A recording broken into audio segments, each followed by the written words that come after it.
आदरणीय अध्यक्ष जी, इस सत्र के प्रारंभ में ही मैं जब मीडिया के साथियों से बात कर रहा था तब मैंने सभी माननीय सांसदों को अपील करते हुए एक बात का उल्लेख किया था। मैंने कहा था कि ये सत्र भारत के विजयोत्सव का सत्र है।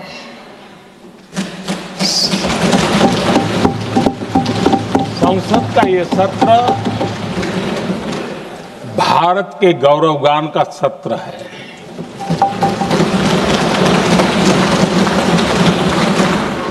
आदरणीय अध्यक्ष जी, जब मैं विजयोत्सव की बात कर रहा हूं तब मैं कहना चाहूंगा कि ये विजयोत्सव आतंकी हेडक्वार्टर्स को मिट्टी में मिलाने का है।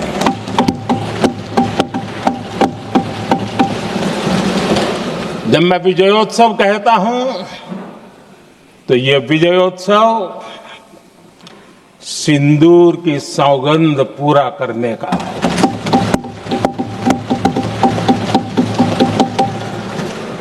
मैं जब ये विजयोत्सव कहता हूं तो ये भारत की सेना के शौर्य और सामर्थ्य का विजय गाथा कह रहा है।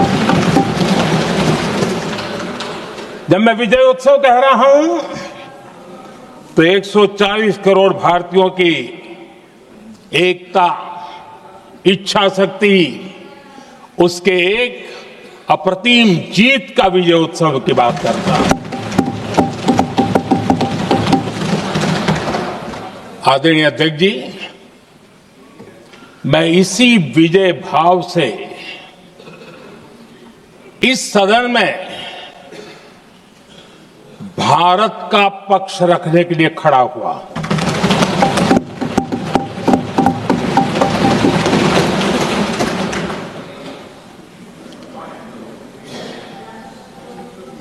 और जिन्हें भारत का पक्ष नहीं दिखता है उन्हें मैं आईना दिखाने के लिए खड़ा हुआ।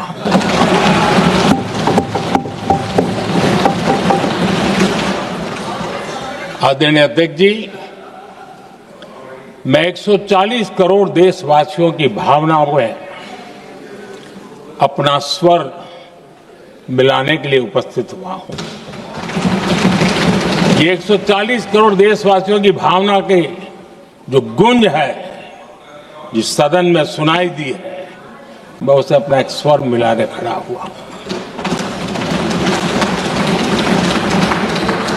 आदरणीय अध्यक्ष जी, ऑपरेशन सिंदूर के दरमियान जिस प्रकार से देश के लोगों ने मेरा साथ दिया, मुझे आशीर्वाद दिए, देश की जनता मुझ पर कर्ज है। मैं देशवासियों का आभार व्यक्त करता हूं। मैं देशवासियों का अभिनंदन करता हूं। आदरणीय अध्यक्ष जी, 22 अप्रैल को पहलगाम में जिस प्रकार की क्रूर घटना घटी, जिस प्रकार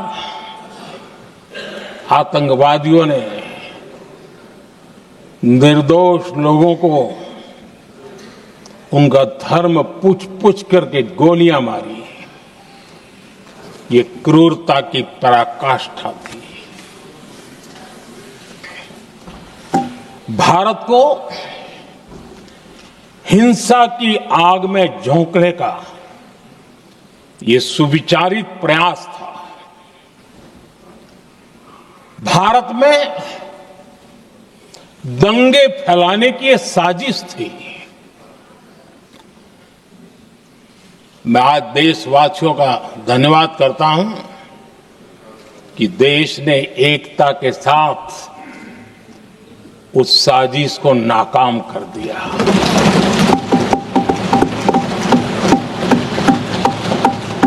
आदरणीय अध्यक्ष जी, 22 अप्रैल के बाद मैंने एक सार्वजनिक रूप से और विश्व को समझ में आए इसलिए कुछ अंग्रेजी में भी वाक्यों का प्रयोग किया था और मैंने कहा था कि हमारा संकल्प है, हम आतंकियों को मिट्टी में मिला देंगे।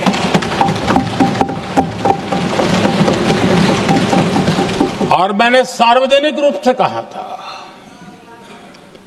सजा उनके आकाओं को भी होगी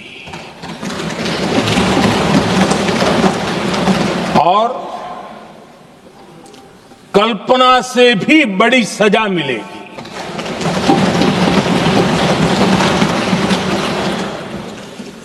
बाईस अप्रैल को मैं विदेश था,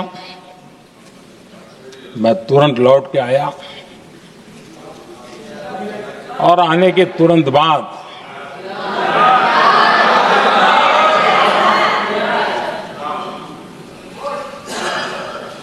मैंने एक बैठक बुलाई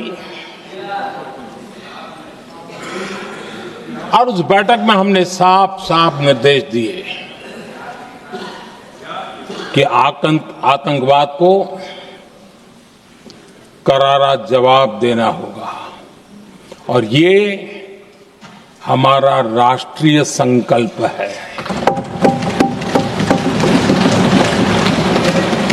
आदरणीय अध्यक्ष जी, हमें हमारे सैन्य बलों की क्षमता पर पूरा विश्वास है, पूरा भरोसा है उनकी क्षमता पर, उनके सामर्थ्य पर, उनके साहस पर। सेना को कार्रवाई की खुली छूट दे दी गई और यह भी कहा गया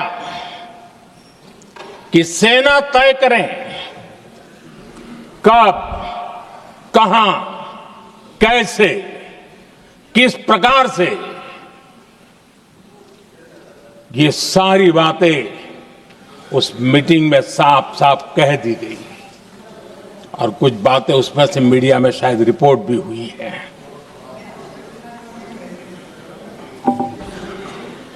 हमें गर्व है, आतंकियों को वो सजा दी और सजा ऐसी है कि आज भी आतंक के उन आकाओं की नींद उड़ी हुई है।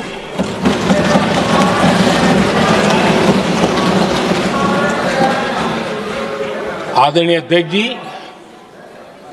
मैं हमारी सेना की सफलता के उससे जुड़े भारत के उस पक्ष को सदन के माध्यम से देशवासियों के सामने रखना चाहता हूं। पहला पक्ष, पहलगाम हमले के बाद से ही पाकिस्तानी सेना को अंदाजा लग चुका था कि भारत कोई बड़ी कार्रवाई करेगा। उनके तरफ से न्यूक्लियर की धमकियों के भी बयान आना शुरू हो चुके थे। भारत ने 6 मई रात और 7 मई सुबह जैसा तय किया था वैसी कार्रवाई की और पाकिस्तान कुछ नहीं कर पाया। 22 मिनट में 22 अप्रैल का बदला निर्धारित लक्ष्य के साथ हमारी सेना ने ले लिया। दूसरा पक्ष, आदरणीय अध्यक्ष जी, पाकिस्तान के साथ हमारी लड़ाई तो कई बार हुई है, लेकिन ये पहली ऐसी भारत की रणनीति बनी कि जिसमें पहले जहां कभी नहीं गए थे वहां हम पहुंचे, पाकिस्तान के कोने कोने में आतंकी अड्डों को धुआं धुआं कर दिया गया।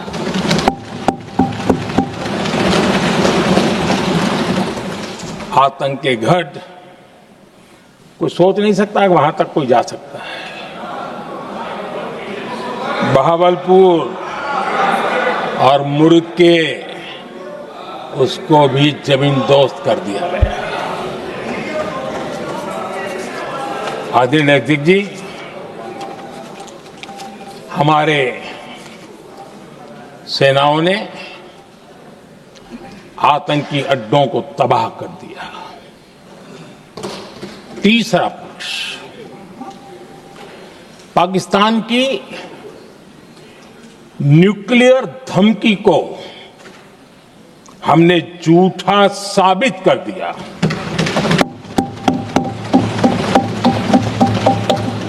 भारत ने सिद्ध कर दिया कि न्यूक्लियर ब्लैकमेलिंग अब नहीं चलेगा और न ही ये न्यूक्लियर ब्लैकमेलिंग के सामने भारत झुकेगा। आदरणीय अध्यक्ष जी, चौथा पक्ष, भारत ने दिखाई अपनी तकनीकी क्षमता। पाकिस्तान के सीने पर सटीक प्रहार किया। पाकिस्तान के एयरबेस एसेट्स को भारी नुकसान हुआ और आज तक उनके कई एयरबेस आईसीयू में पड़े हैं। आज टेक्नोलॉजी आधारित युद्ध का युग है। ऑपरेशन सिंदूर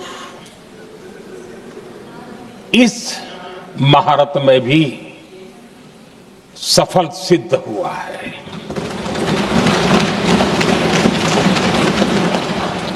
अगर पिछले 10 साल में जो हमने तैयारियां की हैं वो न की होती तो इस तकनीक के युग में हमारा कितना नुकसान हो सकता था, इसका हम अंदाज लगा सकते हैं। पांचवा पक्ष,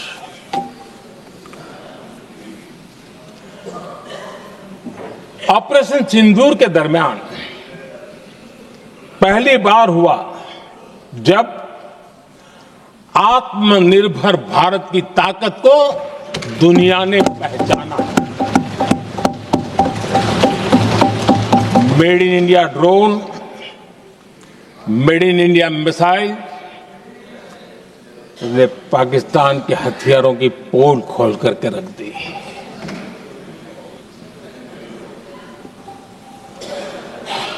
आदरणीय अध्यक्ष जी, और भी एक महत्वपूर्ण काम जो हुआ है, वैसे जब राजीव गांधी जी थे उस समय उनके जो डिफेंस का काम देखने वाले अमोस थे, उन्होंने जब मैंने सीडीएस की घोषणा की तो वो बहुत प्रसन्न होकर के मुझे मिलने आए थे और बहुत बहुत प्रसन्न थे वो।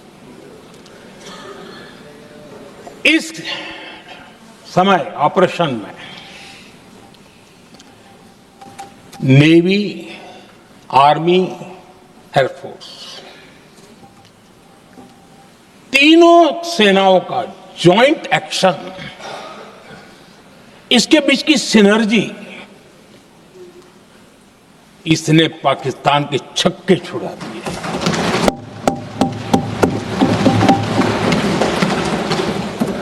आदरणीय अध्यक्ष जी, आतंक की घटनाएं पहले भी देश में होती थी,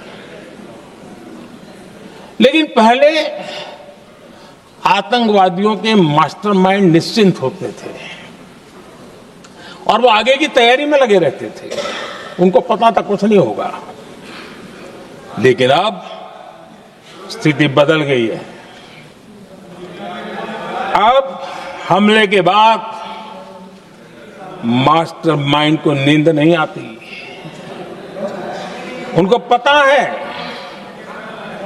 कि भारत आएगा और मार के जाएगा।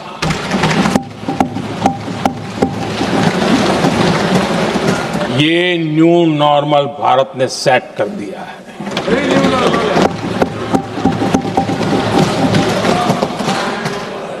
आदरणीय अध्यक्ष जी, दुनिया ने देख लिया कि हमारी कार्यवाही का दायरा कितना बड़ा, स्केल कितना बड़ा। सिंदूर से लेकर के सिंधु तक पाकिस्तान पर कार्रवाई की है। ऑपरेशन सिंदूर ने तय कर दिया कि भारत में आतंकी हमले की उसके आकाओं को और पाकिस्तान को भारी कीमत चुकानी पड़ेगी। अब ऐसे ही नहीं जा सकते। आदरणीय अध्यक्ष जी, ऑपरेशन सिंदूर से स्पष्ट होता है कि भारत ने 3 सूत्र तय किए हैं।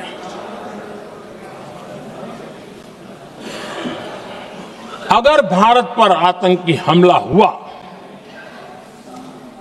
तो हम अपने तरीके से, अपनी शर्तों पर, अपने समय पर जवाब दे करके रहेंगे।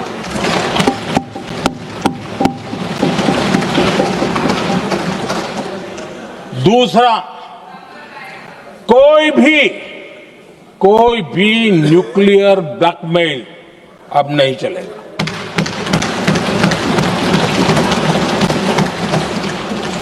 और तीसरा, हम आतंक की सरपरस्त सरकार और आतंक के आकाओं उनको अलग अलग नहीं देखेंगे। आदरणीय अध्यक्ष जी,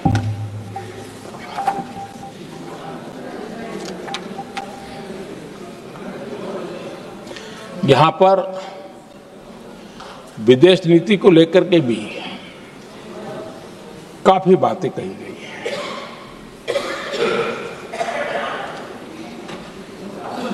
दुनिया के समर्थन को लेकर के भी काफी बातें कही गई हैं। मैं आज सदन में कुछ बातें पूरी स्पष्टता से कह रहा हूं। दुनिया में किसी भी देश ने भारत को अपनी सुरक्षा में कार्रवाई करने से रोका नहीं है।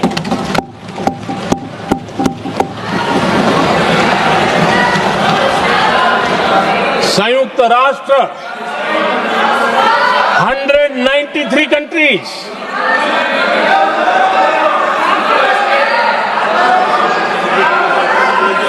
सिर्फ 3 देश 193 कंट्री में सिर्फ 3 देश ऑपरेशन सिंदूर के दौरान पाकिस्तान के समर्थन में बयान दिया था। Only 3 countries. क्वाड हो, ब्रिक्स हो, फ्रांस, रूस, जर्मनी, कोई भी देश का नाम ले लीजिए, तमाम देश दुनिया भर से भारत को समर्थन मिला है।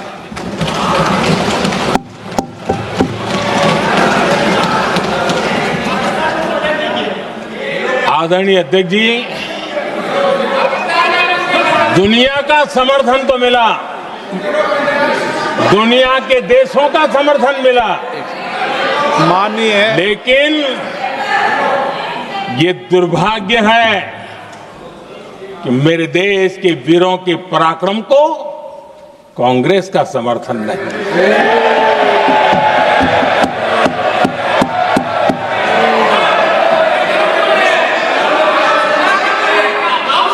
22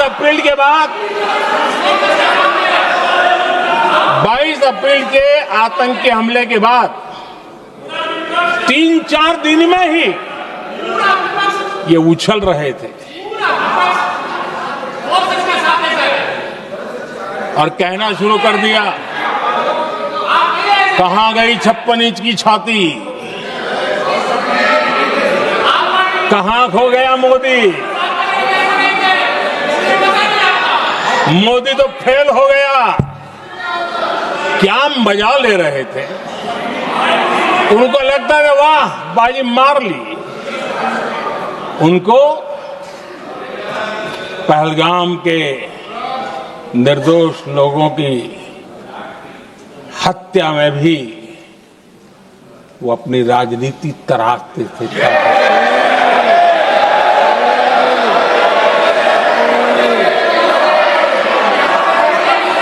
अपनी स्वार्थी राजनीति के लिए मुझ पर निशाना साध रहे थे, लेकिन उनकी ये बयानबाजी, इनका छिछोरापन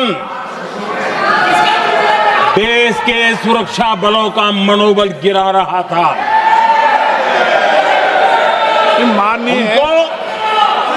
माननीय प्रतिपक्ष के नेता, एक मिनट, प्रतिपक्ष के नेता आपकी बात अपने ध्यान से सुनिए।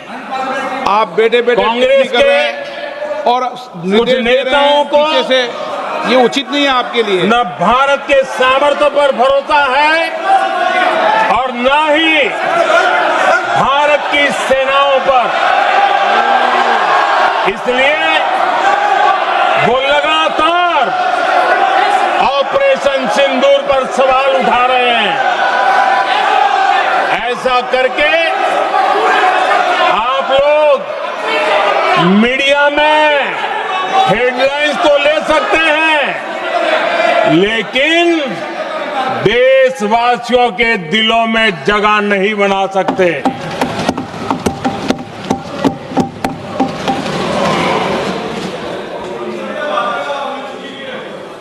आदरणीय सभापति जी, आदरणीय अध्यक्ष जी, 10 मई को भारत ने ऑपरेशन सिंदूर के तहत हो रहे एक्शन को रोकने की घोषणा की।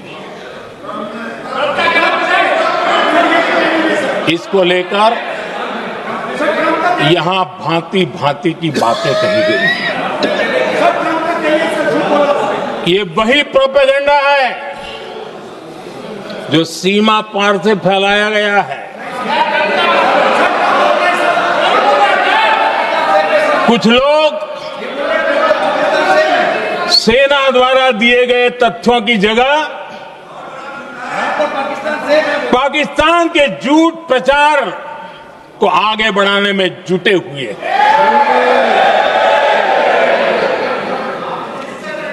जबकि भारत का रुख हमेशा स्पष्ट रहा है। आदरणीय अध्यक्ष जी, कुछ चीजें मैं जरा स्मरण भी कराना चाहता हूं। जब सर्जिकल स्ट्राइक हुआ, उस समय हमने लक्ष्य तय किया था, हमारे जवानों को तैयार करके कि हम उनके इलाके में जाकर के आतंकियों के जो लॉन्चिंग पैड है उनको नष्ट करेंगे। और सर्जिकल स्ट्राइक, एक रात के उस ऑपरेशन में हमारे लोग सूर्योदय होते होते काम पूरा करके वापस आए। लक्ष्य निर्धारित था कि ये करना है। जब बालाकोट एयर स्ट्राइक किया तो हमारा लक्ष्य तय था कि आतंकियों के जो ट्रेनिंग सेंटर्स है, इस बार हम उसको तबाह करेंगे, और हमने वो भी करके दिखाया।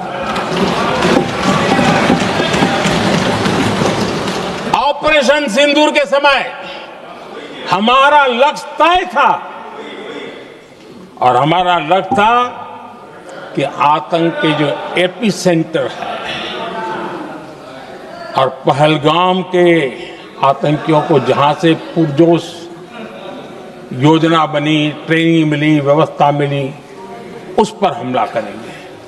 हमने उनके नाभि पर हमला कर दिया।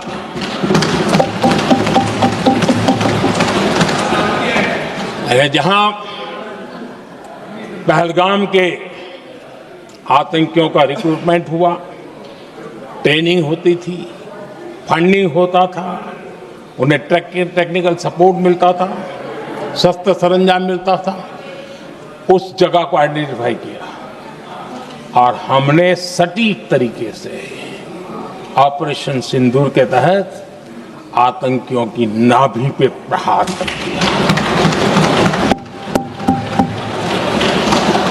और आदरणीय अध्यक्ष जी, इस बार भी हमारी सेना ने 100% लक्ष्यों को हासिल करके देश के सामर्थ्य का परिचय किया।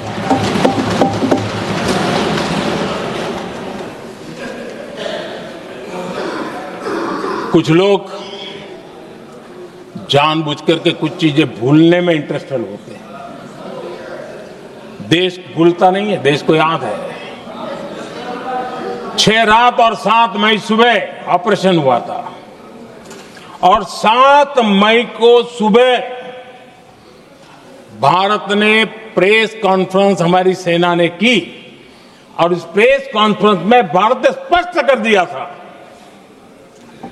और पहले दिन से क्लियर था कि हमारा लक्ष्य है आतंकियों के आका, आतंकियों की जो व्यवस्थाएं जहां से होती है वो और उनके अड्डे, उनको हम ध्वस्त करना चाहते थे और हमने प्रेस कॉन्फ्रेंस में कह दिया था, हमने हमारा काम कर दिया है, हमने जो तय किया था पूरा कर दिया है। और इसलिए 6-7 मई को ऑपरेशन हमारा संतोषजनक होने के तुरंत बाद कल जो राजनाथ जी ने कहा था, मैं डंके की चोट पर दोबारा दोहराता हूं, भारत की सेना ने पाकिस्तान की सेना को चंद मिनटों में बता दिया कि हमारा ये लक्ष्य था, हमने लक्ष्य पूरा कर दिया है, ताकि उनको पता चले और हमें भी पता चले कि उनके दिल दिमाग में क्या चलता है।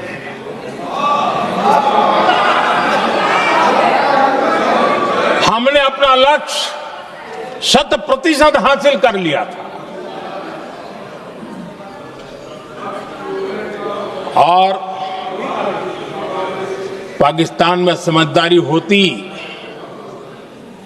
तो आतंकियों के साथ खुलेआम खड़े रहने की गलती न करता। उसने निर्लज्ज होकर के आतंकवादियों के साथ खड़े रहने का फैसला किया। हम पूरी तरह तैयार थे, हम भी मौके की तलाश में थे, लेकिन हमने दुनिया को बताया था कि हमारा लक्ष्य आतंकवाद है, आतंकवादी आका है, आतंकवादी ठिकाने हैं, वो हमने पूरा कर दिया। लेकिन जब पाकिस्तान ने आतंकियों की मदद में आने का फैसला किया और मैदान में उतरने की हरकत की, तो भारत की सेना ने सालों तक याद रह जाए ऐसा करारा जवाब दे करके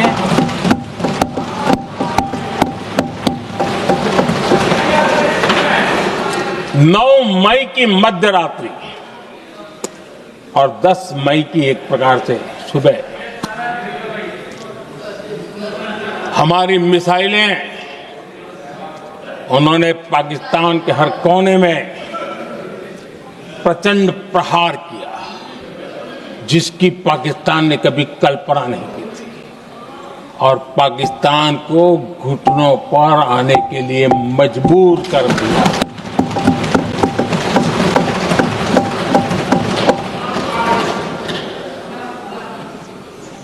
और आपने टीवी में भी देखा है, वहां से क्या बयान आते थे। पाकिस्तान के लोग, अरे मैं तो स्विमिंग पूल में नहा रहा था, कोई कह रहा था मैं तो दफ्तर जाने की तैयारी कर रहा था, हम कुछ सोचे इस पहले तो भारत ने तो हमला कर दिया। ये पाकिस्तान के लोगों के बयान है और देश ने देखे हैं। स्विमिंग पूल में नहा रहा था।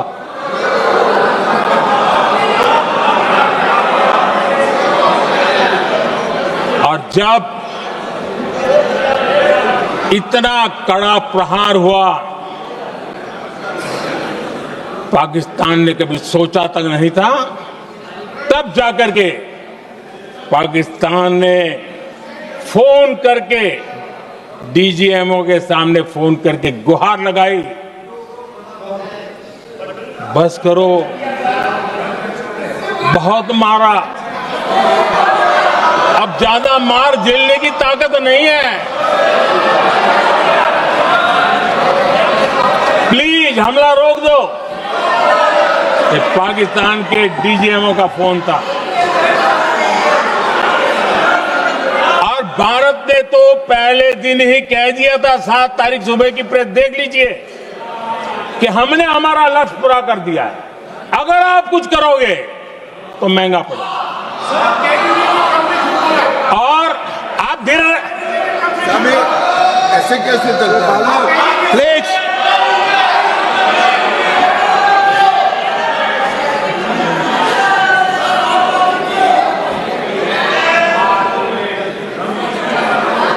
मैं आज दोबारा कह रहा हूं, ये भारत की स्पष्ट नीति थी, सुविचारित नीति थी, सेना के साथ मिलकर के तय की हुई नीति थी, और वे ये थी कि हम आतंक, उनके आका, उनके ठिकाने, ये हमारा लक्ष्य है।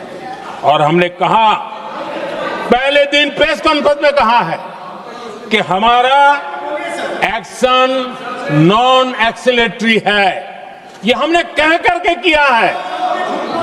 और इसके लिए साथियों हमने हमला रोका। अध्यक्ष जी, दुनिया के किसी भी नेता ने भारत के ऑपरेशन रोकने के लिए नहीं कहा।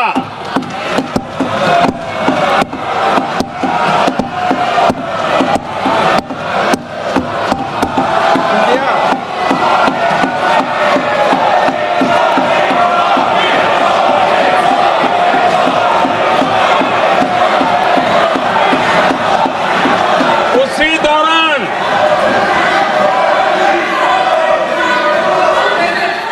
9 तारीख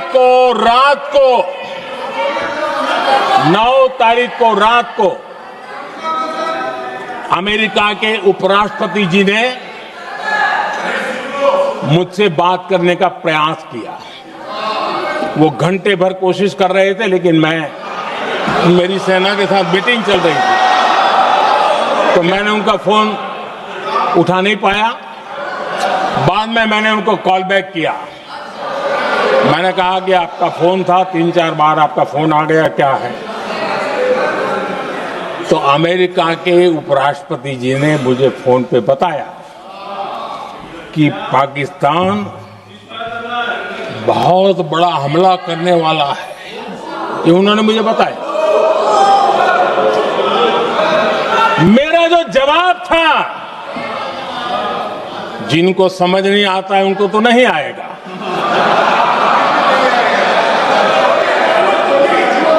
मेरा जवाब था, अगर पाकिस्तान का ये इरादा है तो उसे बहुत महंगा पड़ेगा। ये मैंने अमेरिका के उपराष्ट्रपति को कहा।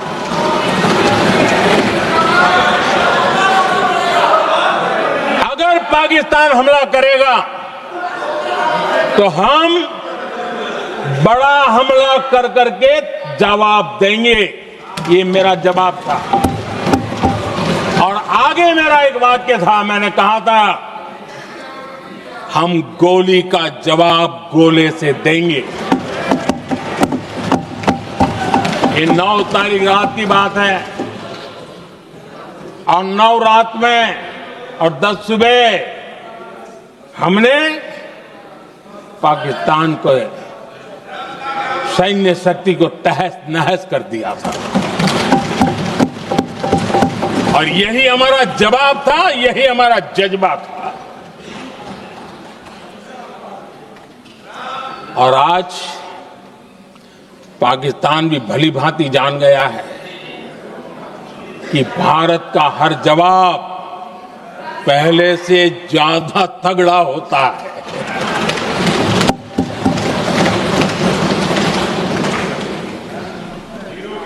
उसे यह भी पता है कि अगर भविष्य में नौबत आई तो भारत आगे कुछ भी कर सकता है।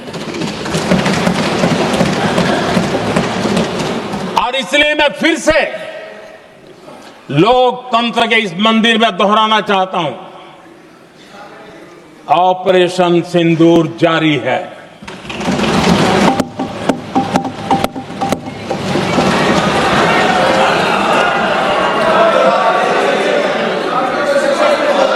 पाकिस्तान ने दुस्साहस की अगर कल्पना की तो उसे करारा जवाब दिया जाएगा।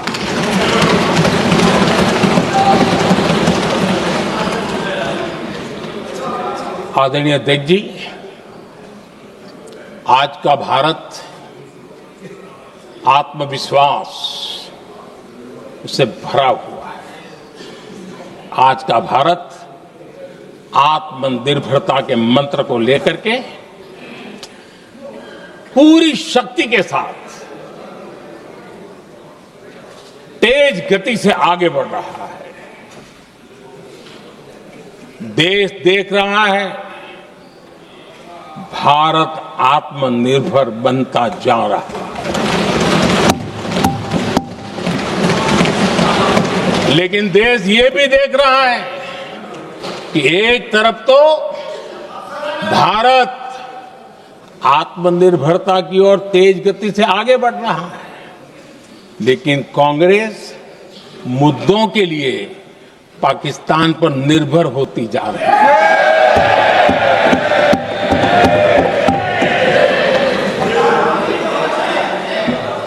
मैं आज पूरा दिन देख रहा था, जो 16 घंटे से जो चर्चा चल रही है, दुर्भाग्य से। प्लीज बैठिए, सब जवाब दे दिया आपका। आप सुनते नहीं, सबका जवाब दे दिया। प्लीज दुर्भाग्य से सुनिए जवाब। कांग्रेस को पाकिस्तान के मुद्दे इंपोर्ट करने पड़ रहे हैं।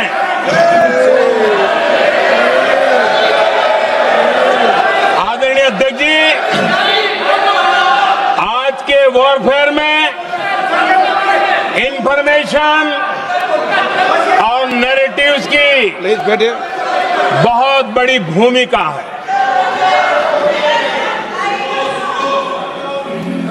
नैरेटिव घड़ करके, एआई का भी भरपूर उपयोग करके सेनाओं के मनोबल को कमजोर करने के खेल भी खेले जाते हैं। जनता के अंदर अविश्वास पैदा करने के भी भरपूर प्रयास होते हैं।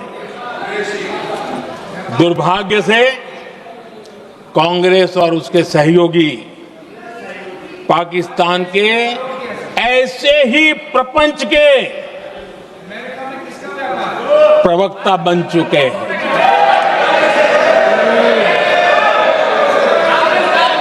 आदरणीय अध्यक्ष जी, देश की सेना ने, आदरणीय अध्यक्ष जी, ये तरीका है देश आपका? की सेना ने, बैठिए बैठिए। देश की सेना ने सर्जिकल स्ट्राइक की,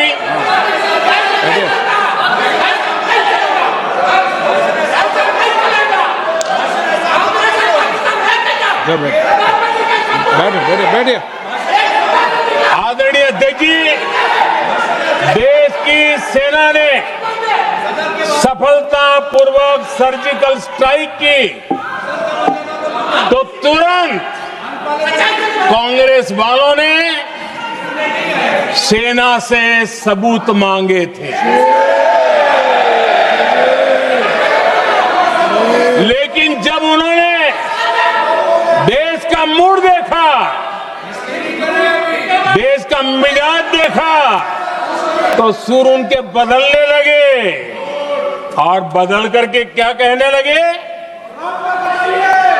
कांग्रेस के लोगों ने कहा, ये सर्जिकल स्ट्राइक क्या बड़ी बात है, ये तो हमने भी की थी। एक ने कहा 3 सर्जिकल स्ट्राइक की थी, दूसरे ने कहा 6 सर्जिकल स्ट्राइक की थी, तीसरे ने कहा 15 सर्जिकल स्ट्राइक की थी। जितना बड़ा नेता उतना बड़ा आंकड़ा चल रहा था।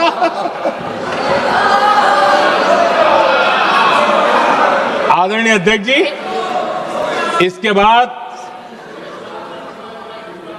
बालाकोट में सेना ने एयर स्ट्राइक की।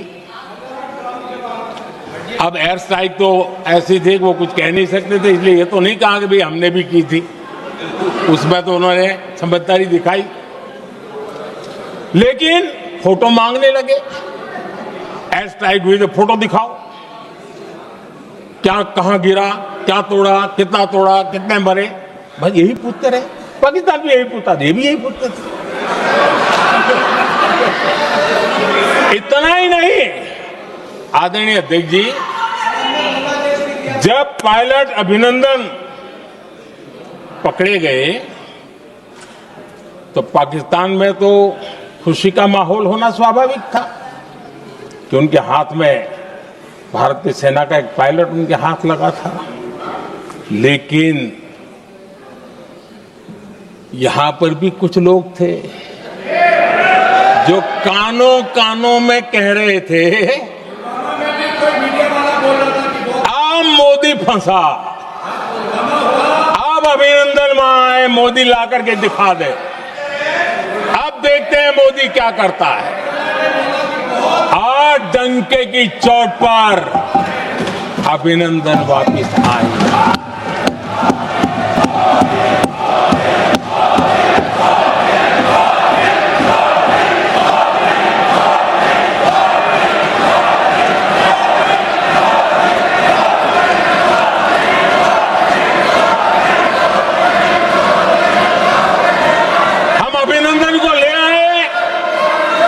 तो इनकी बोलती बंद हो गई। इनको लगा यार कि नसीब वाला आदमी है, हमारा हथियार हाथ से निकल गया। आदरणीय अध्यक्ष जी, पहलगाम हमले के बाद हमारा बीएसएफ का एक जवान पाकिस्तान के कब्जे में गया, तो फिर इनको लगा वाह बड़ा मुद्दा हाथ में आ गया है, अब मोदी फंस जाएगा। अब तो मोदी की फजीयत जरूर होगी। और उनकी इकोसिस्टम ने सोशल मीडिया में बहुत सारी कथाएं वायरल की कि ये बीएसएफ के जवान का क्या होगा, उसके परिवार का क्या होगा, ये वापस आएगा, कब आएगा, कैसे आएगा, न जाने क्या क्या चला दिया। आदरणीय अध्यक्ष जी, बीएसएफ का वो जवान भी आन बान शान के साथ वापस आया।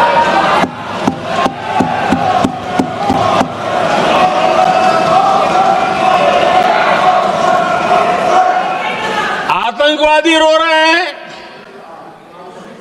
आतंकवादियों के आका रो रहे हैं, और उनको रोते देखकर यहां भी कुछ लोग रो रहे हैं।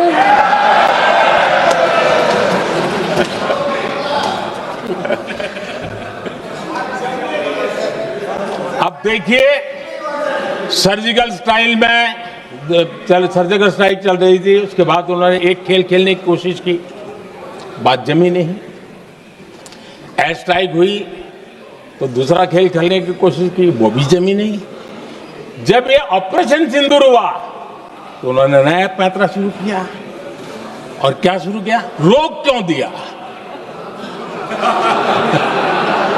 पहले तो मानने को तैयार नहीं थे कि मुक्त करते, अब कहते रोक क्यों दिया? बाहरे बयान बहादुरों,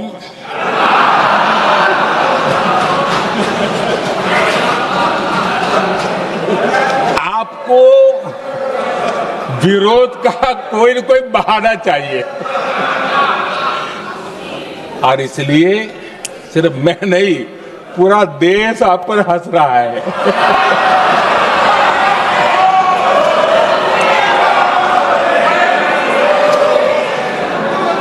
आदरणीय अध्यक्ष जी, सेना का विरोध, सेना के प्रति एक पता नहीं नेगेटिविटी, ये कांग्रेस का पुराना रवैया रहा। देश ने अभी अभी करगिल विजय दिवस मनाया, लेकिन देश पूरी तरह जानता है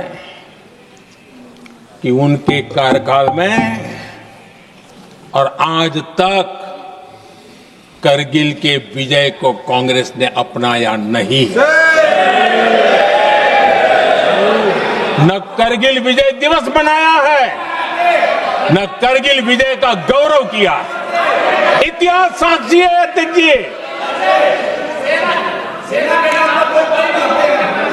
जब डोकलाम में सैन्य हमारा शौर्य दिखा रहा था, तब कांग्रेस के नेता चुपके चुपके किससे ब्रीफिंग लेते थे, वो सारी दुनिया अब जान गई।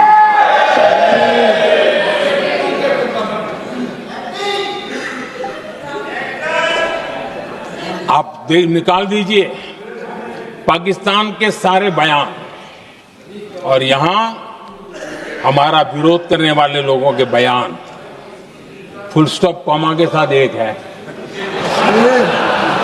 क्या कहेंगे इसको? और बुरा लगता है सच बोलते हैं तो।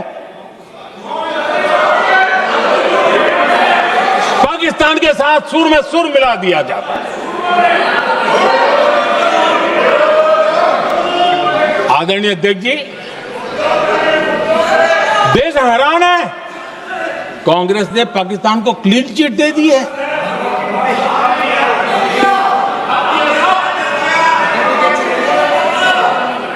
उनकी ये हिम्मत, और इनकी आदत जाती नहीं है, ये हिम्मत कि पहलगाम के आतंकी पाकिस्तानी थे, इसका सबूत दो।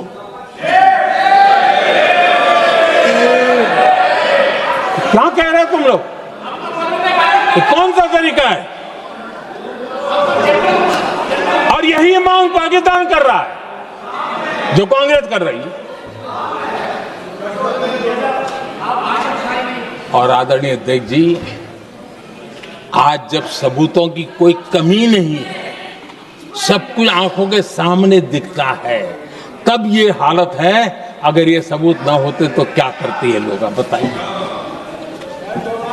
आदरणीय अध्यक्ष जी,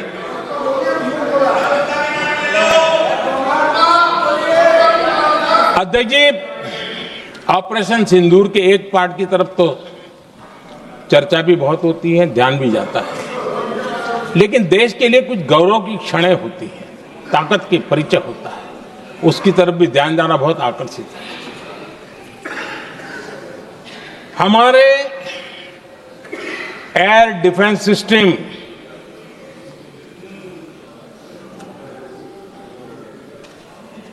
दुनिया में इसकी चर्चा है।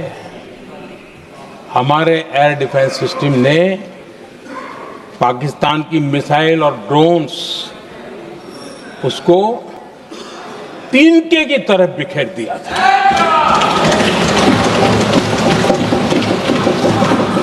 आदरणीय अध्यक्ष जी, मैं एक आंकड़ा आज बताना चाहता हूं, पूरा देश गर्व से भर जाएगा। कुछ लोगों का क्या होगा मैं नहीं जानता, पूरा देश गर्व से भर जाएगा। 9 मई को पाकिस्तान ने करीब 1000 मिसाइलों और आर्म्ड ड्रोन्स के भारत पर बहुत बड़ा हमला करने की कोशिश की। 1000 ये मिसाइलें भारत के किसी भी हिस्से पर गिरती तो वहां भयंकर तबाही मचती, लेकिन 1000 मिसाइल्स और ड्रोन्स को भारत ने आसमान में ही चूर चूर कर दिया।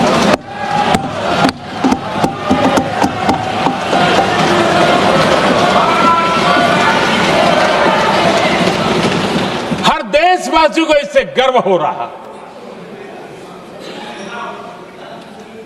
लेकिन जैसे कांग्रेस के लोग इंतजार कर रहे थे, कुछ तो गड़बड़ होगी यार, मोदी मरेगा, कहीं तो फंसेगा।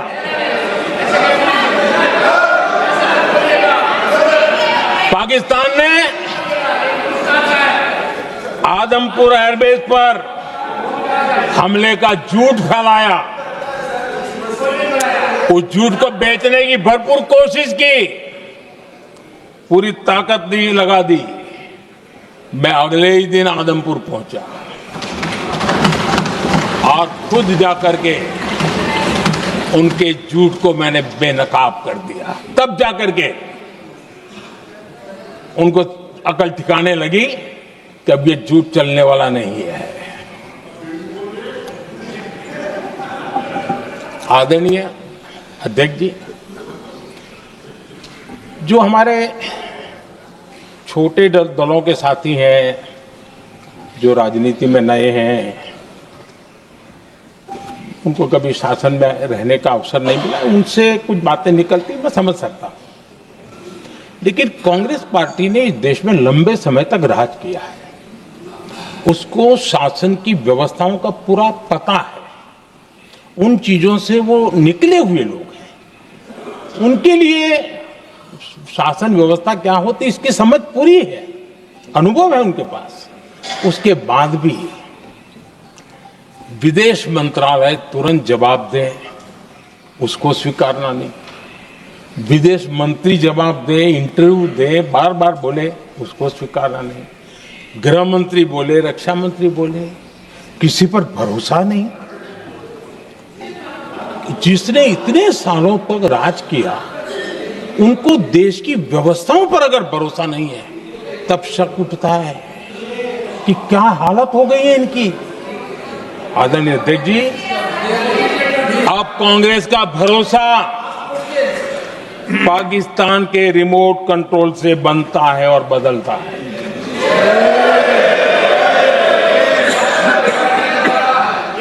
आदरणीय अध्यक्ष जी, एक बिल्कुल कांग्रेस के नए सदस्य, यानी उनको तो क्षमा करनी चाहिए, नए सदस्य को क्या कहेंगे, लेकिन कांग्रेस के आका जो उनको लिख करके देते हैं और उनसे बुलवाते हैं, खुद में हिम्मत नहीं है, उनसे बुलवाते हैं कि ऑपरेशन सिंदूर ये तो तमाशा था, ये आतंकवादियों ने जिन 26 लोगों को मौत के घाट उतारा था ना, उस भयंकर क्रूर घटना पर ये तेजाब छिड़कने वाला पाप है। तमाशा कहते हो? आपकी असहमति हो सकती है, और ये कांग्रेस के नेता बुलवाते हैं।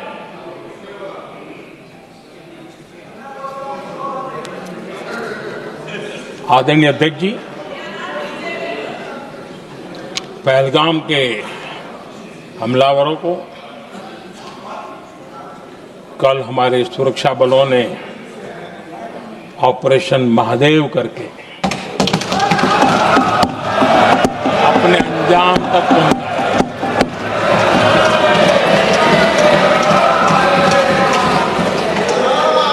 लेकिन मैं हैरान हूं कि यहां ठहाके लगा के पूछा गया कि आखिर ये कल ही क्यों हुआ।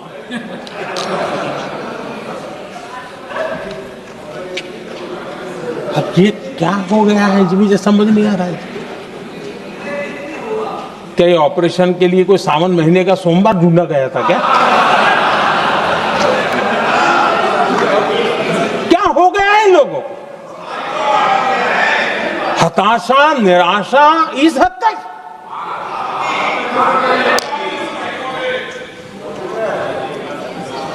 और देखिए मजा, पिछले कई सप्ताह से हाँ ऑपरेशन सिंदूर वगैरह तो ठीक है, पहलगाम के आतंकियों का क्या हुआ, पहलगाम के आतंकियों का अब हुआ तो कल क्यों हुआ?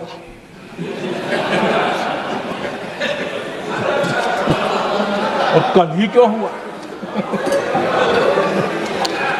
क्या हाल है अध्यक्ष जी का। आदरणीय अध्यक्ष जी,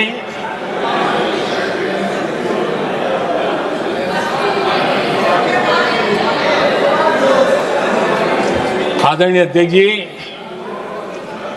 शास्त्रों में कहा गया है, हमारे शास्त्रों में कहा गया है,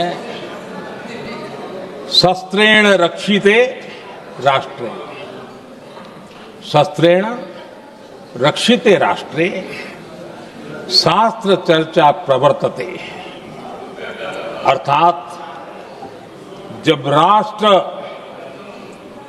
शस्त्र से सुरक्षित होते हैं तभी वहां शास्त्र की, ज्ञान की चर्चाएं जन्म ले पाती है। जब सीमा पर सेनाएं मजबूत होती है तभी लोकतंत्र प्रखर होता है। आदरणीय अध्यक्ष जी, ऑपरेशन सिंदूर बीते दशक में भारत की सेना के सशक्तिकरण का एक साक्षात प्रमाण है। ऐसे ही नहीं हुआ है। कांग्रेस के शासन के दौरान सेनाओं को आत्मनिर्भर बनाने के संबंध में सोचा तक नहीं जाता था। आज भी आत्मनिर्भर शब्द की मजाक उड़ाई जाती है। वैसे वो महात्मा गांधी से आया हुआ है, लेकिन आज भी मजाक उड़ाई जाती है। हर रक्षा सौदे में कांग्रेस अपने मौके खोजती रहती थी।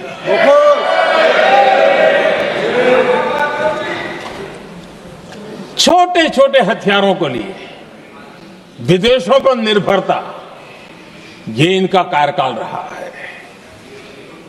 Bullet proof jacket, night vision camera तक नहीं होते थे। और लंबा लिस्ट है, जीप से शुरू होता है, बफो, हेलीकॉप्टर, हर चीज के साथ घोटाला जुड़ा हुआ है। आदरणीय अध्यक्ष जी, हमारी सेनाओं को आधुनिक हथियारों के लिए दशकों तक इंतजार करना पड़ा। आजादी के पहले, और इतिहास गवाह, एक जमाना था जब डिफेंस मैन्युफैक्चरिंग में भारत का आवाज सुनाई देती थी। जिस समय तलवारों से लड़ा जाता था ना, तब भी तलवारें भारत की श्रेष्ठ मानी जाती थी। हम डिफेंस के इक्विपमेंट में आगे थे। लेकिन आजादी के बाद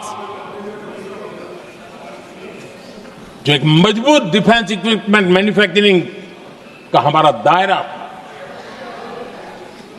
जो हमारा पूरा इकोसिस्टम था, उसको सोच समझ करके तबाह कर दिया गया। उसको दुर्बल किया गया।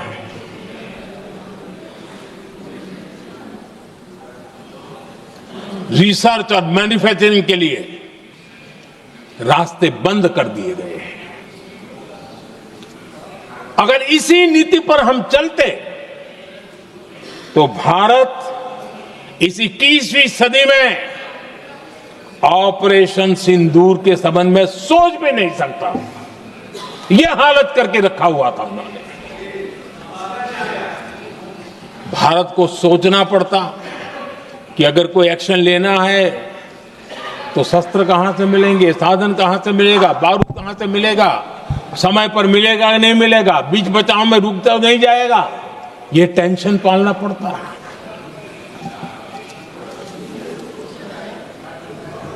आदरणीय अध्यक्ष जी, बीते एक दशक में मेक इन इंडिया हथियार सेना को मिले, उन्होंने इस ऑपरेशन में बहुत निर्णायक भूमिका निभाई।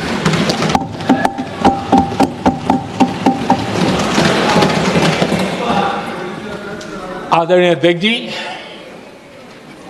एक दशक पहले भारत के लोगों ने संकल्प लिया, हमारा देश सशक्त, आत्मनिर्भर और आधुनिक राष्ट्र बने। रक्षा, सुरक्षा, हर क्षेत्र में बदलाव के लिए एक के बाद एक ठोस कदम उठाए गए, सीरीज ऑफ रिफॉर्म्स किए गए और देश में सेना में जो रिफॉर्म्स हुए हैं, जो आजादी के बाद पहली बार हुए।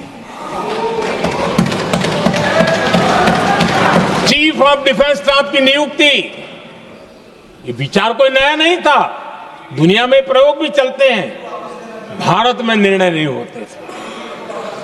हमने, ये बहुत बड़ा रिफॉर्म था, हमने किया और बहुत ही, मैं हमारी तीनों सेनाओं का अभिनंदन करता हूं कि इस व्यवस्था को उन्होंने दिल से सहयोग किया है, दिल से स्वीकार किया है। सबसे बड़ी ताकत ज्वाइंटनेस और इंटीग्रेशन की।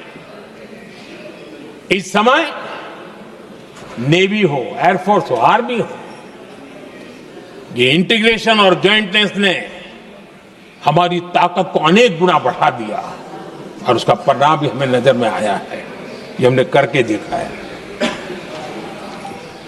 सरकार की जो डिफेंस प्रोडक्शन की कंपनियां थी, उसमें हमने रिफॉर्म किए। शुरुआत में वहां पर आग लगाना, आंदोलन करवाना, हड़तालें करवाने के खेल चल रहे थे, अभी भी बंद नहीं हुए हैं, लेकिन देश हित को सर्वोपरि मान करके उन डिफेंस इंडस्ट्री के हमारे जो लोग थे सरकारी व्यवस्था में, उन्होंने इसको मन से लिया, रिफॉर्म को स्वीकार किया और वो भी आज बहुत प्रोडक्टिव बन गए। इतना ही नहीं, हमने प्राइवेट सेक्टर के लिए भी डिफेंस के दरवाजे खोल दिए हैं और आज भारत का प्राइवेट सेक्टर आगे आ रहा है।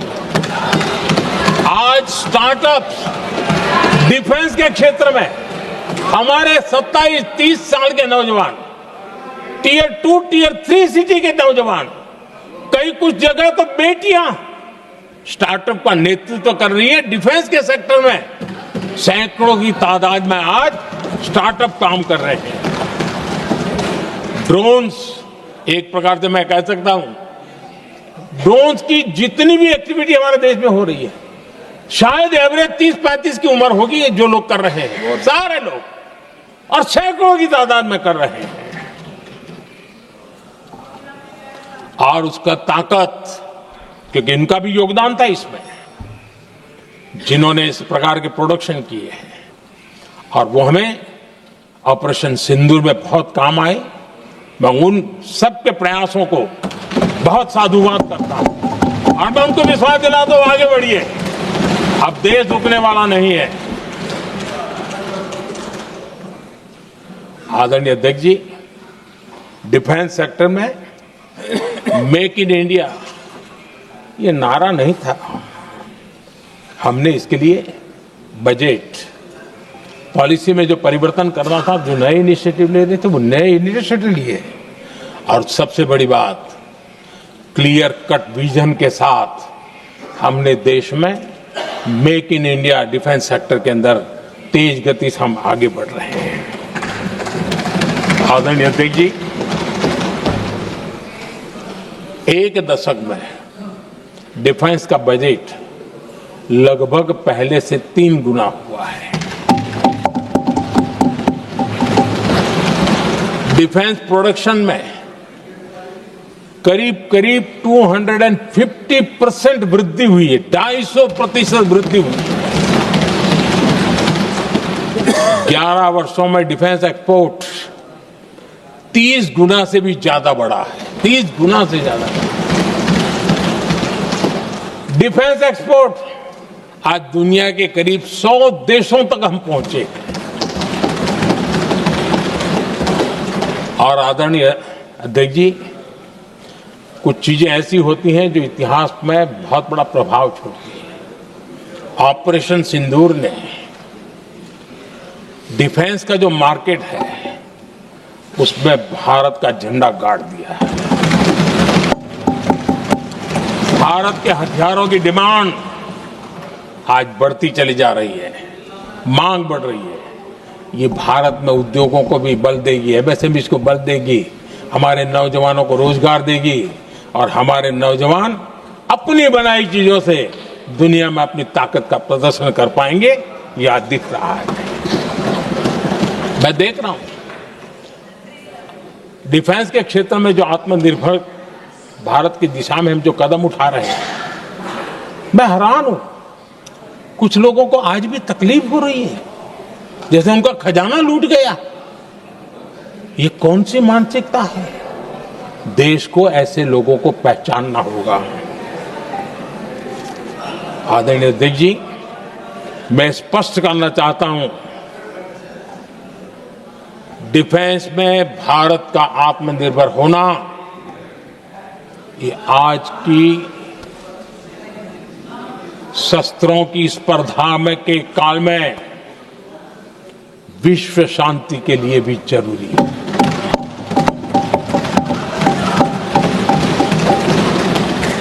मैं पहले भी कह चुका हूं, भारत युद्ध का नहीं, बुद्ध का देश है। हम समृद्धि, शांति चाहते हैं, लेकिन हम ये कभी न भूले कि समृद्धि का और शांति का रास्ता शक्ति से ही गुजरता है।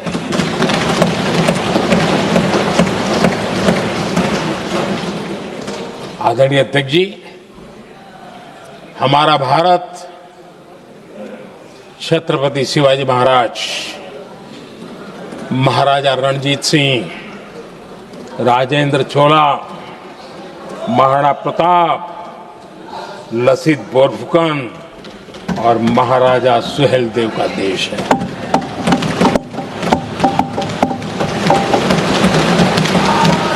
आदरणीय अध्यक्ष जी, हम विकास और शांति के लिए सामरिक सामर्थ्य पर भी फोकस करते हैं।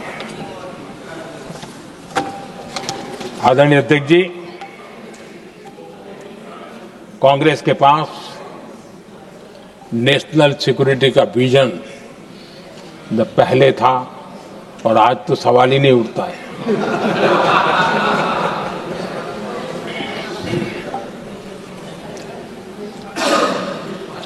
कांग्रेस ने हमेशा नेशनल सिक्योरिटी पर समझौता किया।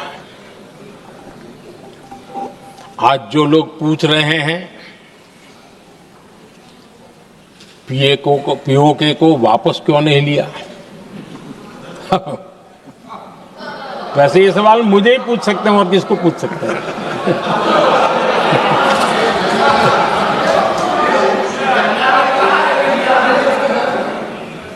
लेकिन इसके पहले जवाब देना होगा पूछने वालों को। किसकी सरकार ने पीओके पर पाकिस्तान को कब्जा करने का अवसर दिया था। जवाब साफ है, जवाब साफ है। जब भी मैं नेहरू जी की चर्चा करता हूं तो कांग्रेस और उसका पूरा इकोसिस्टम बिलबिला जाता है, पता नहीं क्या है। आदरणीय अध्यक्ष जी, हम एक शेर सुना करते थे, मुझे ज्यादा इसका ज्ञान तो नहीं है लेकिन सुनते थे।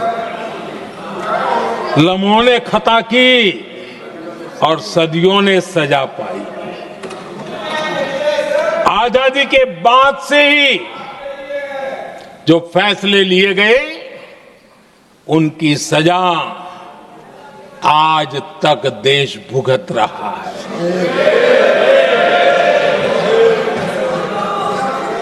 यहां बार बार एक बात का जिक्र हुआ और मैं फिर से करना चाहूंगा। अक्साई चीन की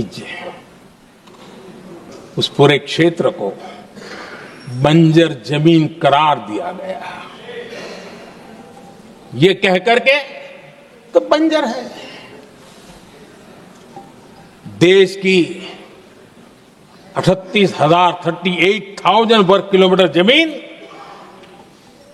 हमें खोनी पड़ी।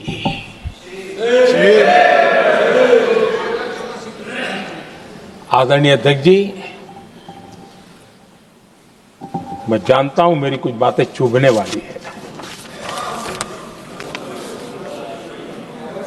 1962 और 1963 के बीच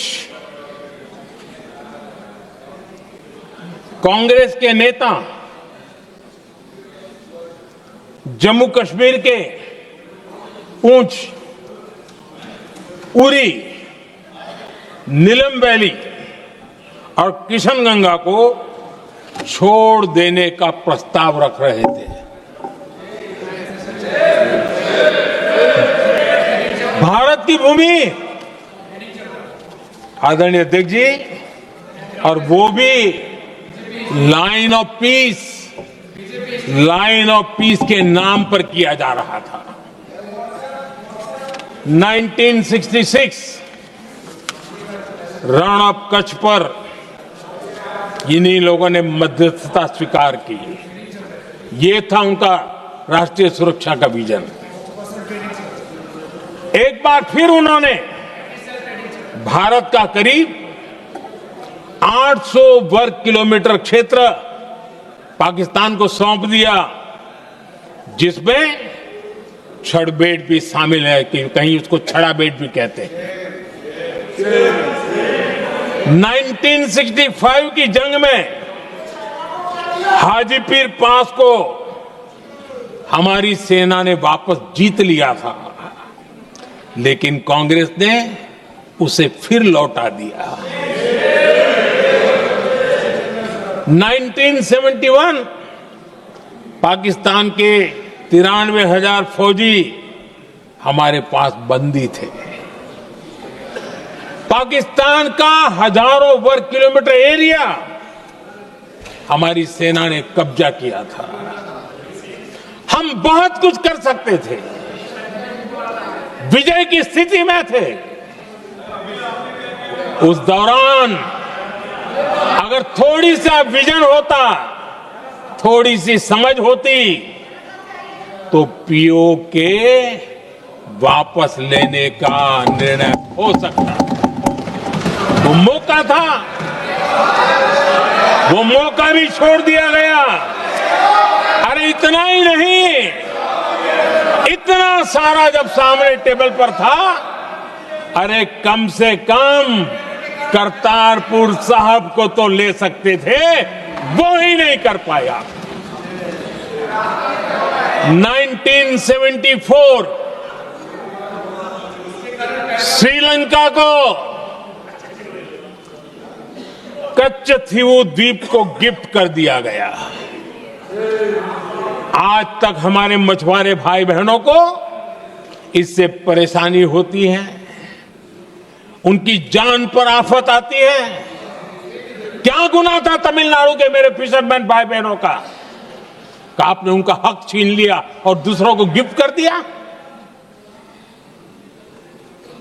कांग्रेस का दशकों से इरादा लेकर चल रही थी कि सियाचिन से सेना हटा दी जाए।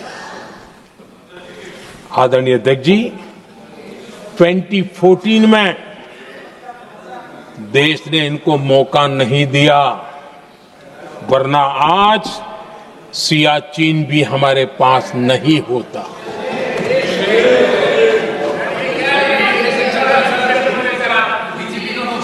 आदरणीय अध्यक्ष जी, आजकल कांग्रेस के जो लोग हमें डिप्लोमेसी का पाठ पढ़ा रहे हैं, मैं उन्हें उनकी डिप्लोमेसी याद दिलाना चाहता हूं ताकि उनको भी कुछ याद रहे, पता चले। 26/11 जैसे भयंकर हमले के बाद बहुत बड़ा आतंकी हमला था। कांग्रेस का पाकिस्तान से प्रेम नहीं रुका। इतनी बड़ी घटना 26/11 की हुई थी। विदेशी दबाव में हमले के कुछ हफ्तों के भीतर ही कांग्रेस सरकार ने पाकिस्तान से बातचीत शुरू कर दी। आदरणीय अध्यक्ष जी, कांग्रेस सरकार ने 26/11 की इतनी बड़ी घटना के बाद भी एक भी डिप्लोमेट को भारत से बाहर निकालने की हिम्मत नहीं की। छोड़ो इसे, एक वीजा तक कैंसिल नहीं किया, एक वीजा तक कैंसिल नहीं कर पाए थे। देश पर पाकिस्तानी स्पॉन्सर बड़े बड़े हमले होते गए, लेकिन यूपीए सरकार ने पाकिस्तान को मोस्ट फेवर्ड नेशन का दर्जा देकर रखा था। वो कभी वापस नहीं लिया था। एक तरफ देश मुंबई के हमले का लिए न्याय मांग रहा था, दूसरी तरफ कांग्रेस पाकिस्तान के साथ व्यापार करने में लगी थी।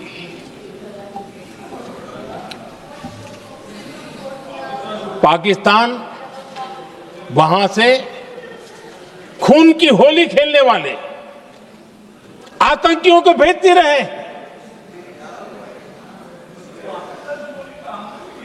और कांग्रेस यहां अमन की आश के मुशायरे किया करती थी। मुशायरे होते थे। हमने आतंकवाद और अमन की आस का ये वन वे ट्रैफिक बंद कर दिया।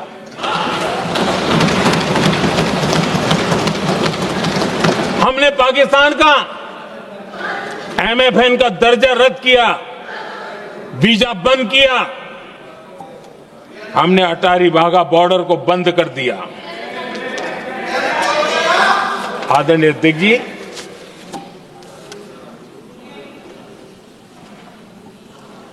भारत के हितों को गिरवी रख देना ये कांग्रेस की पार्टी की पुरानी आदत है। इसका सबसे बड़ा उदाहरण सिंधु जल समझौता है। सिंधु जल समझौता किसने किया? नेहरू जी ने किया। और मामला किससे जुड़ा था? भारत से निकलने वाली नदियां, हमारे यहां से निकली हुई नदियां, उसका वो पानी था। और वो नदियां हजारों साल से भारत की सांस्कृतिक विरासत रही है, भारत की चैतन्य शक्ति रही है। भारत को सुजलाम सुफलाम बनाने में उन नदियों का बहुत बड़ा योगदान रहा है। सिंधु नदी जो सदियों से भारत की पहचान हुआ करती थी, उसी से भारत जाना जाता था। लेकिन नेहरू जी और कांग्रेस ने सिंधु और झेलम जैसी नदियों पर विवाद के लिए पंचायत किसको दी? वर्ल्ड बैंक को दी। वर्ल्ड बैंक फैसला करे क्या कर रहा है, नदी हमारी, पानी हमारा।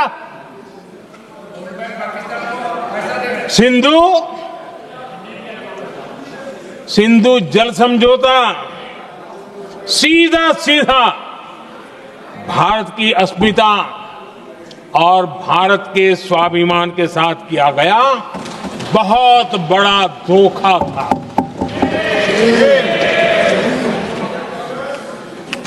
आदरणीय अध्यक्ष जी, आज के देश के युवा ये बात सुनते होंगे तो उनको भी आश्चर्य होगा कि ऐसे लोग थे हमारे देश का काम करते थे। नेहरू जी ने इस ट्रीटी करी और क्या किया? ये जो पानी था, जो नदियां थी, जो भारत से निकल रही थी, उन्होंने 80% पानी पाकिस्तान को देने के लिए वो राजी हो गए। और इतना बड़ा हिंदुस्तान, उसको सिर्फ 20% पानी। कोई मुझे समझाए भाई ये कौन सी बुद्धिमानी थी, कौन सा देश हित था, कौन सी डिप्लोमेसी थी, क्या हालत करके बना के रखा था आप लोगों ने। इतनी बड़ी आबादी वाला हमारा देश, हमारे यहां से निकलती हुई ये नदियां, और सिर्फ 20% पानी,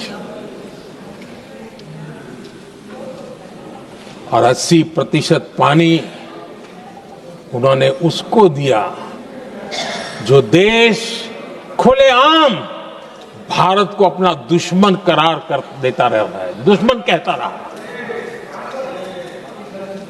और ये पानी पर किसका हक था? हमारे देश के किसानों का, हमारे देश के नागरिकों का, हमारा पंजाब, हमारा जम्मू कश्मीर, देश के एक बहुत बड़े हिस्से को कि इन्होंने पानी के संकट में धकेल दिया इस एक कारण से। और राज्यों के भीतर भी पानी को लेकर के आपस में संघर्ष पैदा हुई है, प्रतिस्पर्धा पैदा हुई, और उनका जिस पर हक था उस पर पाकिस्तान मौज करता रहा। और ये दुनिया में अपनी डिप्लोमेसी के पाठ पढ़ाते रहते हैं। आदरणीय अध्यक्ष जी,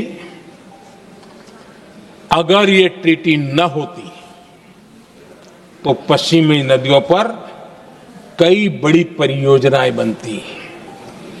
पंजाब, हरियाणा, राजस्थान और दिल्ली, वहां के किसानों को भरपूर पानी मिलता, पीने के पानी की कोई समस्या नहीं रहती। औद्योगिक प्रगति के लिए भारत बिजली बना पाता। इतना ही नहीं, नेहरू जी ने इसके उपरांत करोड़ों रुपए भी दिए ताकि पाकिस्तान नहर बना सके।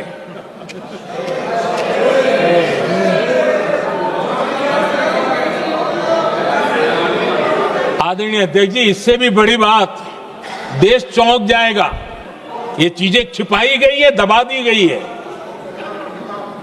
कहीं भी बांध बनता है तो उसमें एक मैकेनिज्म होता है उसकी सफाई का, डीसिल्टिंग का। उसमें जो मिट्टी भर जाती है, बाकी घास वगैरह आकर के भर जाता है, तो उसकी कैपेसिटी कम होती है, तो उसकी सफाई के लिए यानी इनबिल्ट व्यवस्था होती है। नेहरू जी ने पाकिस्तान के कहने पर यह शर्त स्वीकार की है कि इन बांध में जो मिट्टी आएगी, कूड़ा कचरा आएगा और बांध भर जाएगा, इसकी सफाई नहीं कर सकते। डिसिल्टिंग नहीं कर सकते हैं। बांध हमारे यहां, पानी हमारा, लेकिन निर्णय पाकिस्तान का कि आप डिसिल्टिंग नहीं कर सकते। इतना ही नहीं, जब इस बार मैं डिटेल में गया तो एक बांध तो ऐसा है कि जहां ये डिसिल्टिंग के लिए जो गेट होता है ना, उसको वेल्डिंग कर दिया गया है ताकि कोई गलती से भी खोल करके वो मिट्टी को निकाल ना दे। पाकिस्तान ने नेहरू जी से लिखवा लिया था कि भारत बिना पाकिस्तान की मर्जी अपने बांधों में जमा होने वाली मिट्टी साफ नहीं करेगा, डिसिल्टिंग नहीं करेगा। ये समझौता देश के खिलाफ था और बाद में नेहरू जी को भी ये गलती माननी पड़ी। इस समझौते में निरंजन दास गुलाटी करके का सज्जन उसमें जुड़े हुए थे। उन्होंने एक किताब लिखी है। उस किताब में उन्होंने लिखा है कि फरवरी 1961 में नेहरू ने उनसे कहा था, गुलाटी, मुझे उम्मीद थी कि यह समझौता अन्य समस्याओं के समाधान का रास्ता खोलेगा, लेकिन हम वहीं हैं जहां पहले थे। ये नेहरू जी ने कहा। नेहरू जी केवल तत्कालिक प्रभाव देख पा रहे थे, इसलिए उन्होंने कहा कि हम वहीं के वहीं हैं, लेकिन सच्चाई ये कि इस एग्रीमेंट के कारण देश बहुत पिछड़ गया, देश बहुत पीछे चल गया और देश का बहुत नुकसान हुआ। हमारे किसानों को नुकसान हुआ, हमारी खेती को नुकसान हुआ। और नेहरू जी उस डिप्लोमेसी को जानते थे जिसमें किसान का कोई वजूद ही नहीं था। यह हाल करके रखा था उन्होंने। आदरणीय अध्यक्ष जी, पाकिस्तान आगे दशकों तक भारत के साथ युद्ध और छद्म युद्ध, प्रॉक्सी वॉर करता ही रहा, लेकिन कांग्रेस की सरकारों ने बाद में भी सिंधु जल समझौते की तरफ देखा तक नहीं, नेहरू जी की गलती को सुधारा तक नहीं। आदरणीय अध्यक्ष जी, लेकिन अब भारत ने पुरानी गलती को सुधारा है, ठोस निर्णय लिया है। भारत ने नेहरू जी द्वारा किए गई बहुत बड़ी ब्लंडर, सिंधु जल समझौते को देश हित में, किसानों के हित में एबेंस में रख दिया है। देश का अहित करने वाला ये समझौता अब इस रूप में आगे नहीं चल सकता। भारत ने तय कर दिया है, खून और पानी साथ साथ नहीं बह सकते।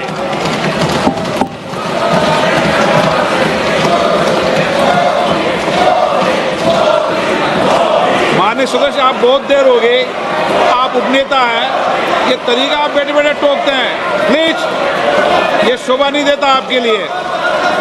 बैठिए बैठिए बैठिए आदरणीय, बैठिए, शोभा नहीं देता आपका। अध्यक्ष जी, आप उपनेता, अपनी मर्यादा बना के रखें। चलिए बैठिए।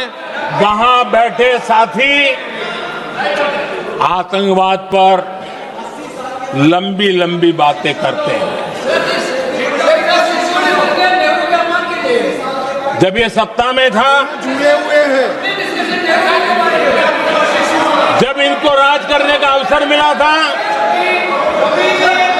तब देश का हाल क्या है, क्या रहा था, वो आज भी देश भूला नहीं है। 2014 से पहले देश में असुरक्षा का जो माहौल था, अगर वो आज याद भी करे ना तो वो लोग सिहर जाते हैं। आदरणीय अध्यक्ष जी,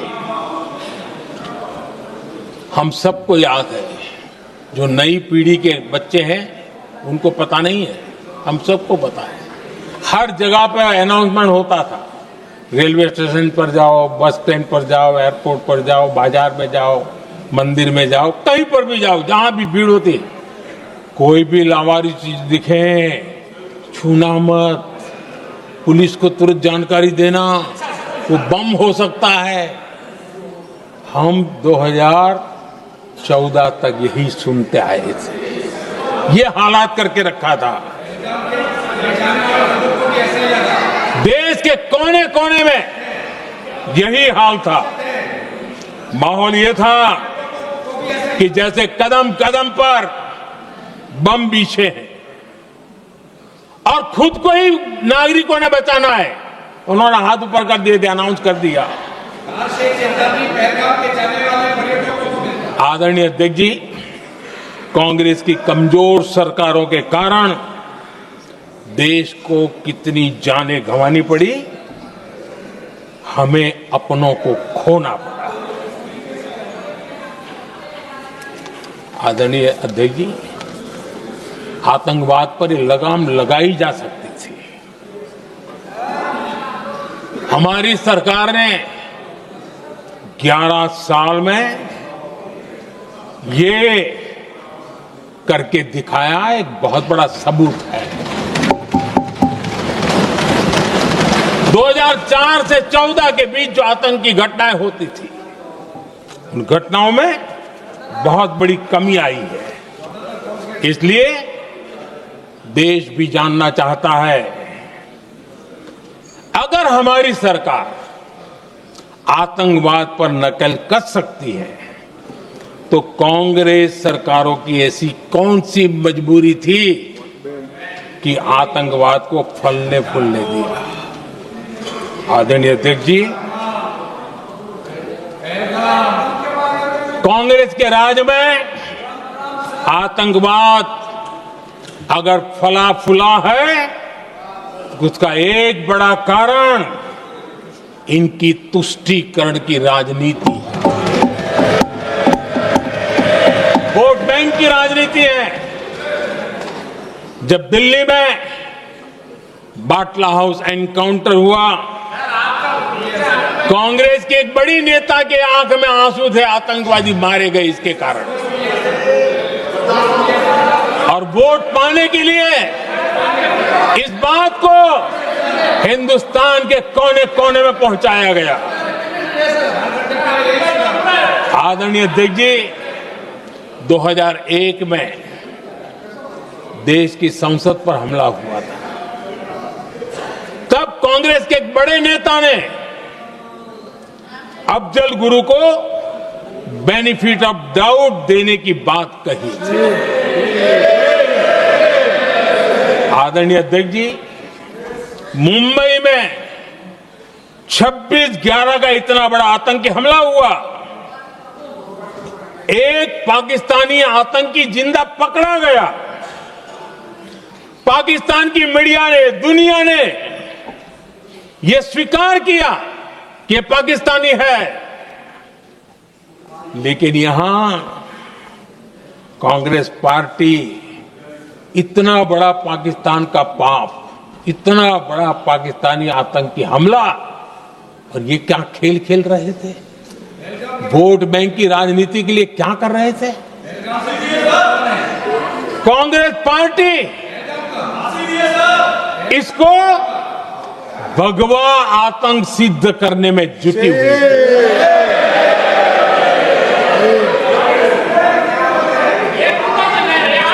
कांग्रेस दुनिया को हिंदू आतंकवाद की छड़ी बेचने में लगी हुई थी। कांग्रेस के एक नेता ने अमेरिका के बड़े राजनयिक को यहां तक कह दिया था कि लश्कर-ए तोयबा से भी बड़ा खतरा भारत के हिंदू ग्रुप है। ये कहा गया था तुष्टीकरण के लिए कांग्रेस ने जम्मू कश्मीर में भारत का संविधान, बाबा साहब आंबेडकर का संविधान, उसे जम्मू कश्मीर में पैर नहीं रखने दिए, इन्होंने घुसने नहीं दिया, उसे बाहर रखा। तुष्टीकरण और वोट बैंक की राजनीति के लिए कांग्रेस हमेशा देश की सुरक्षा को बलि चढ़ाती रही। आदरणीय अध्यक्ष जी, तुष्टीकरण के लिए ही कांग्रेस ने आतंकवाद से जुड़े कानूनों को कमजोर किया। गृहमंत्री जी ने आज विस्तार से सदन में कहा है, इसलिए मैं इसको रिपीट करना नहीं चाहता। आदरणीय अध्यक्ष जी, मैंने इस सत्र की शुरुआत में आग्रह किया था, मैंने कहा था कि दल हित में हमारे मत मिले न मिले, दल हित में हमारे मत मिले न मिले, देश हित में हमारे मन जरूर मिलने चाहिए। पहलगाम की विभीषिका ने हमें गहरे घाव दिए हैं, उसने देश को झकझोर दिया है। इसके जवाब में हमने ऑपरेशन सिंदूर किया तो सेनाओं के पराक्रम ने, हमारे आत्मनिर्भर अभियान ने देश में एक सिंदूर स्पिरिट पैदा किया है।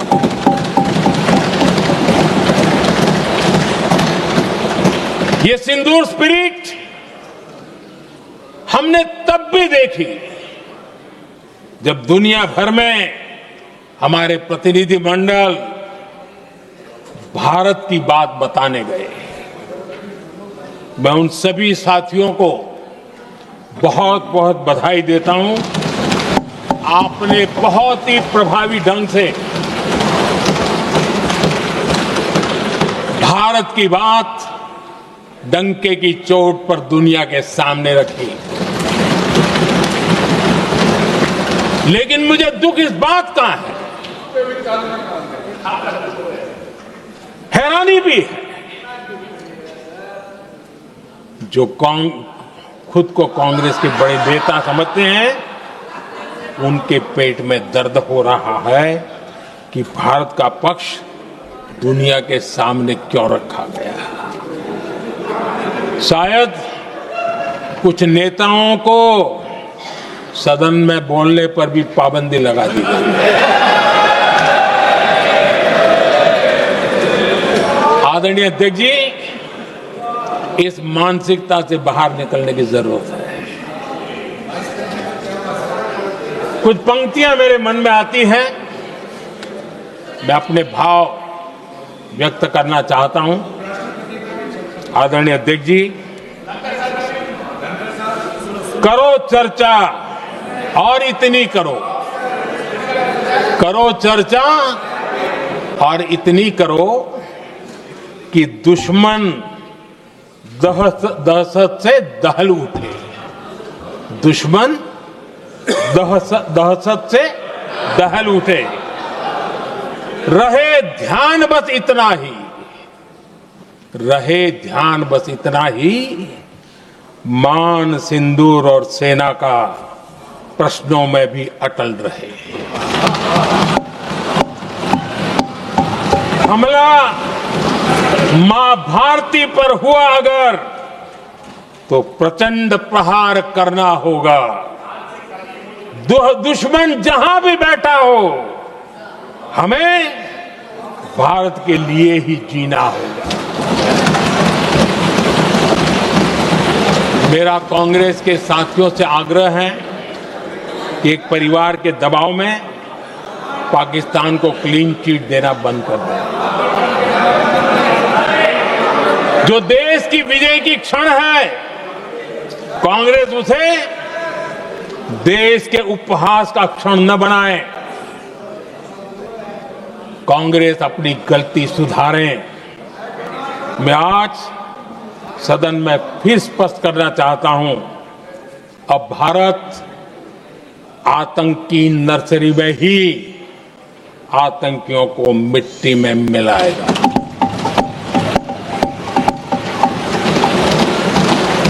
हम पाकिस्तान को भारत के भविष्य खेलने नहीं देंगे और इसलिए ऑपरेशन सिंदूर खत्म नहीं हुआ है, ऑपरेशन सिंदूर जारी है। और ये पाकिस्तान के लिए भी नोटिस है। वो जब तक भारत के खिलाफ आतंक का रास्ता रोकेगा नहीं, तब तक भारत एक्शन लेता रहेगा। भारत का भविष्य सुरक्षित और समृद्ध होगा, यही हमारा संकल्प है। इसी भाव के साथ मैं फिर से सभी सदस्यों को सार्थक चर्चा के लिए धन्यवाद देता हूं। और आदरणीय अध्यक्ष जी, मैंने भारत का पक्ष रखा है, भारत के लोगों की भावनाओं को व्यक्त किया है। मैं सदन का फिर से आभार व्यक्त करता हूं। बहुत बहुत धन्यवाद।